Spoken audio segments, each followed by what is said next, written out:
అధ్యక్ష పొన్నం ప్రభాకర్ గారు మళ్ళీ సబ్జెక్ట్ డిబేట్ చేసే ప్రయత్నం చేస్తూ ఉన్నారు. గతంలో ఈ చర్చకు వచ్చినప్పుడు నేను చెప్పాను అధ్యక్ష, దాదాపు ఈ రాష్ట్రంలో 7 లక్షల కోట్ల రూపాయల కేంద్ర సాయం చేసింది, నిధులు ఇచ్చింది, ఇక్కడ ఆన్గోయింగ్ ప్రాజెక్ట్స్ ఉన్నాయి. వాటన్నిటి మీద చర్చ గతంలో చెప్పినప్పుడు నేను అనేకసార్లు చెప్పడం జరిగింది అధ్యక్ష.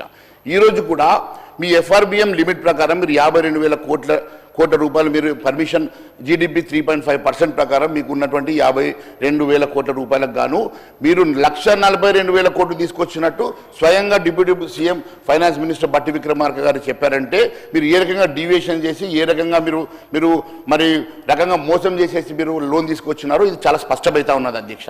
నేను ఒకటే అడుగుతా ఉన్నాను అధ్యక్ష, 1,42,000 కోట్ల రూపాయలు మీరు తీసుకొచ్చిన తర్వాత కూడా మీరు ఈరోజు ఏ సంక్షేమ కార్యక్రమాలు ఇచ్చిన హామీలు నెరవేర్చకుంటే మీరు ఇచ్చిన హామీలు మీరు అధికారం రావడానికి అబద్ధాలు చెప్పి అధికారం రావడానికి ఇష్టానుసారంగా హామీలు ఇచ్చి అధికారం చేజిక్కించుకోవడానికి మీరు చేసినటువంటి తప్పిదాలన్నింటినీ కూడా ఈరోజు మరి మా మీద కేంద్రం నుంచి నిధులు తెమ్మంటే కేంద్రం డెఫినెట్గా అన్ని రాష్ట్రాలకు ఇచ్చినట్టు మనకు కూడా లక్షల కోట్ల రూపాయల నిధులు ఇచ్చింది. అయినప్పటికీ కూడా ఈరోజు మీరు ఇంకా నిధులు కావాలని అంటే నేను ఒకటి అడుగుతా ఉన్నాను అధ్యక్ష. మరి ఈరోజు నిన్న ముఖ్యమంత్రి గారు స్వయంగా నిన్న ఒక స్టేట్మెంట్ ఇచ్చిండ్రు అధ్యక్ష, నేను పేపర్లో చూశాను అధ్యక్ష.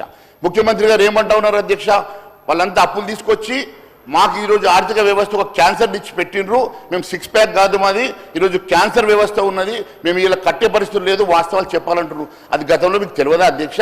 గతంలో మీరు హామీలు ఇచ్చినప్పుడు మీకు తెలియకుండా హామీలు ఇచ్చిండ్రు అధ్యక్ష. ఈరోజు మీరు ఏదో అధికారం కోసం హామీలు ఇచ్చి ఈరోజు మాత్రం చేత కాదంటే మీరు చేత కాకుంటే మరి మ్యాండేట్ ఈరోజు మళ్ళీ అడగండి, రాజీనామా చేస్తాం, డిజాల్వ్ చేసేస్తాం, రేపు ఎన్నికల్లో స్పష్టంగా వెళ్తాం, అందరం కలిసి వాస్తవాలన్నీ కూడా బయట పెట్టేసి ఆయన కాడికి చెప్తాం, ఏది చేయగలుగుతాం అదే చెప్తాం అని చెప్పి ఎన్నికలకు రండి, దమ్ముంటే మీరు డిజాల్వ్ చేయండి, రాజీనామా చేయండి, ఈ ప్రభుత్వం డిజాల్వ్ చేస్తారండి, ఎన్నికలకు వెళ్దాం, ఖచ్చితంగా మ్యాండేట్ అడుగుదాం, ప్రజలు ఎవరికి పట్టం కడతారో దాన్ని బట్టి